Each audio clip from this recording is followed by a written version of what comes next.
Estamos de vuelta, oyentes de Radio Sefarad, con todos ustedes aquí en este De Cero a Aleph, el programa dedicado a las matemáticas y al judaísmo que regresa en este 2025. Saludamos a quien nos acerca en cada edición a estas figuras de la matemática relacionadas con el judaísmo. Amelia Muñoz García, ¿cómo estás? Buenas tardes.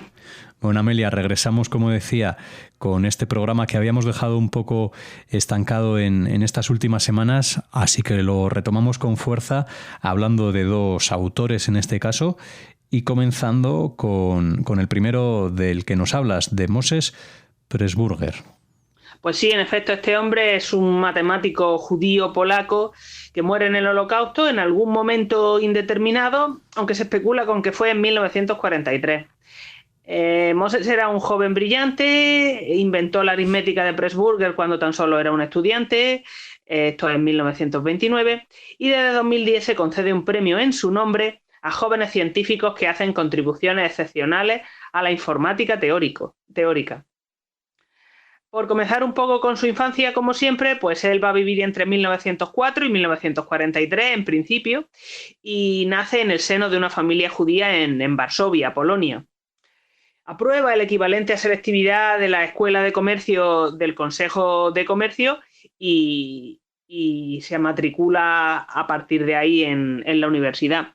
Su padre muere cuando tenía tan solo 2 años, por lo que debió de tener una infancia bastante difícil, más aún teniendo en cuenta que en 1919-1921 va a tener lugar la invasión bolchevique, también llamada Guerra Polaco-Soviética. Y bueno, hay que recordar que en el verano de 1920 da la sensación de que los rusos, el ejército invasor, iba a poder con los polacos, pero tiene lugar la batalla de Varsovia o el milagro del Vístula, como se quiera llamar, que va a ser el enfrentamiento clave cerca de Varsovia que ganan los polacos. Y justo con una serie de victorias que siguieron, pues logran ganar la guerra y parar a los soviéticos. A ver, que todo empieza en Ucrania, cuando ambos países tratan de poner allí un gobierno afín. No es algo describible en un minuto, pero bueno, para Moses hay que mencionarlo para este hombre porque es una cuestión de patriotismo. Se une con 15 años a la Cruz Blanca Polaca, una especie de Cruz Roja destinada a ayudar a combatientes polacos y a su familia, dado que no había Cruz Roja como tal en Polonia en ese momento. Entonces él considera que tiene que ayudar y con 15 años comienza a colaborar. Y una vez acabado el instituto, que va a ser en 1923, va a cursar 7 años en la sección de matemáticas de la Facultad de Filosofía de la Universidad de Varsovia. Él tiene la suerte de estudiar en una época de florecimiento de la Escuela Polaca de Matemáticas. ¿Por qué? Pues por ejemplo, porque va a haber una fuerte inversión gubernamental, va a haber un ambiente intelectual propicio, una serie de profesores extraordinarios de los que instruían en los avances que ellos mismos estaban haciendo allí en ese momento. Y entonces Pressburger se va a estar enterando sobre la marcha de los avances más notables y más actuales. Y va a haber también una revolución matemática a nivel mundial. Por ejemplo, hay un seminario donde los resultados de Tarski, que es un matemático judío tan solo 3 años mayor que Moses, se exponían con regularidad por el propio autor, y esto da lugar a que Moses aprenda lógica al más alto nivel y según se iba desarrollando. Tarski va a ser experto en teoría de conjuntos y lógica o metalógica. Entonces, como consecuencia, a Pressburger le asignan un problema de investigar la completitud de la aritmética de los enteros con la suma por medio del método de eliminación de los cuantificadores. Todo esto porque va a estar metido en este seminario y Tarski va a estar ahí también. Entonces, este trabajo se considera fundamental dentro de la lógica matemática y la metateoría formal. Metateoría entendida como estructura que define el contexto en el que se construyen y trabajan los conceptos teóricos. Entonces, no estudia entes, sino las leyes que rigen a dichos entes. Un cuantificador es, en lógica, un operador que especifica cuántos individuos, valga la redundancia, cumplen una fórmula. Por ejemplo, en matemática, el para todo y el existe son los más conocidos y se describen solos, ¿no? Para todo significa para todo elemento que esté incluido en un conjunto o que cumpla una norma. Y el existe es, pues, que hay. Como consecuencia, Pressburger, al estudiar esto, obtiene su máster en matemáticas en 1930 con un trabajo titulado Sobre la completitud de un sistema de aritmética de enteros, que de nuevo lo va a presentar en 1930. De este texto surge la aritmética de Pressburger, que es una lógica de primer orden de los números naturales con la suma, fechada en 1929, aunque se publica después, que solamente incluye la suma y la relación de igualdad, pero no el producto. Entonces es más débil que la de Peano, porque la de Peano incluye el producto, pero la de Pressburger es decidible, es decir, que cualquier problema de decisión tipo verdadero o falso tiene un método efectivo que te permite alcanzar la respuesta. O sea que puedes determinar si cualquier aseveración es verdadera o falsa. La aritmética de Pressburger va a ser consistente, es decir, no se llega a declaraciones contradictorias, va a ser completa, es decir, cada declaración se puede deducir de los axiomas o deducir el que es falsa, y va a ser decidible, que es lo que decíamos antes. Entonces, este tema tiene mucho que comentar, pero lo vamos a dejar en este punto para evitar ponernos complejos. Pressburger va a presentar su tesis, pasa sus exámenes y se gradúa en 1930 con su máster. De hecho, hay una leyenda en la Escuela de Lógica de Varsovia que dice que Moses podría haber considerado presentarse directamente al título de doctor debido a la importancia de su trabajo, que luego va a ser masivamente citado y empleado, pero que no se llegó a ello porque Tarski consideraba que el trabajo de Moses era demasiado simple. Bueno, un poco de ojo con lo de simple. Era corto, 9 páginas, pero por lo visto era ampliable. No está muy claro exactamente por qué no lo hace más largo. En cualquier caso, para cuando se gradúa, Moses ya había estado haciendo trabajos de edición para los matemáticos, por ejemplo, Andrzejewicz, Łukasiewicz, que son profesores a los que le ha estado editando los apuntes de sus cursos, y eso así lo más destacado, es decir, que Moses ya había publicado en Lógica Matemática antes de salir de la universidad, rellenando huecos de estos autores, puliendo y planteando demostraciones, traduciéndolas, es decir, haciendo que fuera más fácil o más legible que directamente las clases. Y de esta época va a ser, por ejemplo, la demostración de Luca Pressburger, la prueba, es decir, de Lukasiewicz-Pressburger, que va a ser la prueba de completitud de la lógica proposicional. Además, en 1929 va a presentar los resultados de su tesis en el primer Congreso de Matemáticas de los Países Eslavos, que por suerte va a tener lugar en Varsovia, por suerte para Pressburger, en septiembre de ese año, y que la va a hacer ir ganando fama. Así que este hombre ya tenía un bagaje importante para cuando se publica su tesis. Curiosamente, una vez que deja la universidad, se dedica a trabajar para algo que realmente no está directamente relacionado con matemáticas. Por ejemplo, para compañías de seguros durante buena parte de la década de 1930, entre el 31 y el 39, para ser más específico. Pero bueno, eso tiene sentido. A finales del 31 se va a casar con Rebecca Kregnes, y aunque no me constan hijos, el hogar familiar requiere una inversión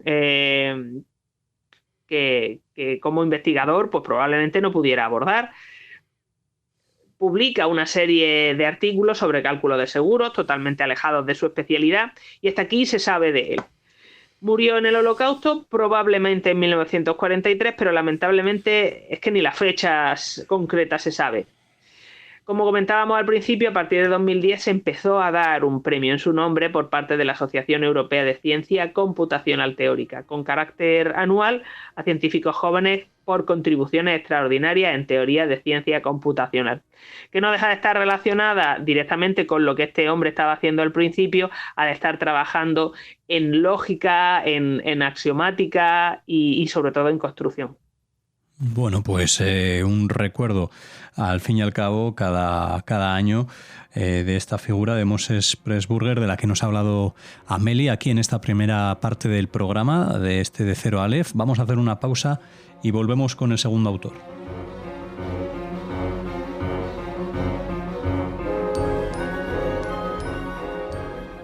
Bueno, Amelia, pues ahora retomamos el programa tras esta pequeña pausa para hablar de Leon Ehrenpreis. Pues sí, en efecto, este hombre va a vivir entre 1930 y 2010 y va a ser un matemático judío americano, descendiente de migrantes de Europa del Este, que destaca en varias ramas de las matemáticas. Va a ser un corredor comprometido, también va a ser rabino y padre de familia numerosa, y pasa su carrera en su país natal, por suerte para él, y está considerado como un erudito de la Torá, siendo referente del famoso rabino Moshe Feinstein en temas científicos. Como siempre, por comenzar por su infancia, Leon Eliezer Ehrenpreis nace en Nueva York en 1930 en el seno de una familia judía proveniente de Europa del Este. Él va a tener la suerte de acudir a un instituto en Manhattan especializado en la preparación de estudiantes en matemáticas, en ciencia y en tecnología. Y también le fue que ingresa en el City College de Nueva York y allí se va a graduar con tan solo 20 años, en 1950. Y este mismo año va a ser cuando arranca la Guerra de Corea y León va a verse obligado a servir en la Guardia Nacional de Nueva York, que forma parte de la Armada Americana. Pero esto no le impide enrolarse en la Universidad de Columbia, donde obtiene su título de máster en 1951 y el doctorado en 1953, con una tesis titulada Teoría de distribuciones en espacios localmente compactos. Esto es análisis. Un año después demostraría junto con Bernard Malgrange el teorema de Malgrange-Ehrenpreis, que va a ser un resultado esencial en ecuaciones diferenciales, que indica que cualquier operador diferencial que no sea cero con coeficientes constantes tiene una función de Green. O sea que cualquier ecuación en derivadas parciales lineal con coeficientes constantes en Rn tiene solución. Previamente a este resultado, al resultado principal de Malgrange-Ehrenpreis, se conocían casos particulares de esta idea, pero no fue hasta que estos dos matemáticos se pusieron a colaborar, cada uno desde un lado del charco, porque Bernard estaba en Francia, si yo recuerdo bien, pues que el resultado general no sale adelante. A partir de ahí, Ehrenpreis aborda lo que se denomina el problema de la división en varios contextos. Ve la luz en artículos como, por ejemplo, el problema de la división para distribuciones o un mes después, curiosamente, operadores completamente invertibles, ambos de 1955. Y por ahí va a ir él trabajando hasta que eventualmente en 1960 llega al denominado principio fundamental de Ehrenpreis-Palamodov, que indica que la solución de un sistema lineal de ecuaciones en derivadas parciales con coeficientes constantes se puede representar en términos de ciertas integrales. Entonces, en este caso, el resultado no lleva el nombre de ambos porque colaboren, muy al contrario, no sabían el uno del otro, llegaron al mismo, o sea, a las mismas conclusiones el mismo año por caminos diferentes. ¿Por qué? Pues porque cada uno estaba a un lado del muro de Berlín y, claro, la falta de comunicación entre el bloque soviético y las naciones occidentales se filtra en todo, entre otras cosas en esto. Para entonces, para cuando esto se publica, León era profesor asociado en la Universidad de Brandeis, estamos hablando de 1957, así como profesor asociado de la Universidad Yeshiva de Nueva York. Este último puesto lo va a mantener 2 años, hasta que en 1961 va a empezar a compaginar Brandeis con el Instituto de Estudios Avanzados de Princeton. Esto es solo 1 año, y a continuación pasa a estar 6 como profesor de matemáticas del Instituto Courant de la Universidad de Nueva York. Ya en 1968 como que se estabiliza un poquito porque por 16 años hasta el 84 va a estar como profesor de matemáticas en la Escuela de Graduados de Ciencias de Yeshiva, donde ya era fijo. Hay más sitios donde trabaja: Yale, Harvard, la Universidad Hebrea de Jerusalén, la Universidad de París, la de Kioto, en Japón. Pero bueno, estos son centros donde pasa menos tiempo. Él va a estar principalmente en Nueva York. ¿Cosas que le van a suceder a este hombre? Pues que todos sus puestos de larga duración en Estados Unidos no están en la misma ciudad en la que reside su familia. Por lo menos no durante un tiempo prolongado, y por lo visto para él era muy importante llegar al menos a cenar, así que pasaba mucho tiempo en trenes y en metros. Así que aprende a trabajar y a investigar, a pensar sobre todo en estas circunstancias. Pero bueno, es que al final junta 8 hijos e hijas, entonces es normal que quisiera volver a casa. Otro aspecto muy importante de su vida es que era rabino. Lo va a ordenar el rabino Moshe Feinstein, considerado la mayor autoridad legal ortodoxa del siglo XX, y Ehrenpreis va a ser consejero suyo en matemáticas y en ciencia. así como un experto legal por sí mismo. Es autor de varios textos religiosos sobre diferentes temas, aunque que yo sepa todavía no se ha publicado ninguno.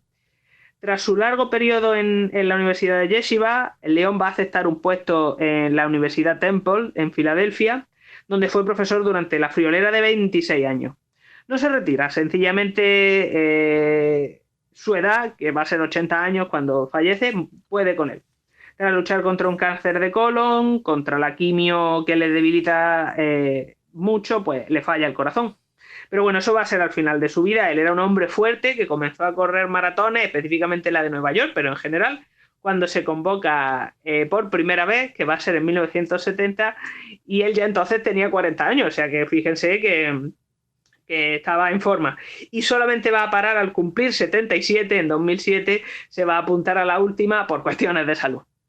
Bueno, pues desde luego un gran corazón también podemos decir, el de Leon Ehrenpreis, que también es uno de los matemáticos con más referente judío de los que yo creo hemos hablado hasta ahora por estas cuestiones y precisamente por esa condición de rabino de la que nos hablaba Amelia aquí en este de Cero Aleph.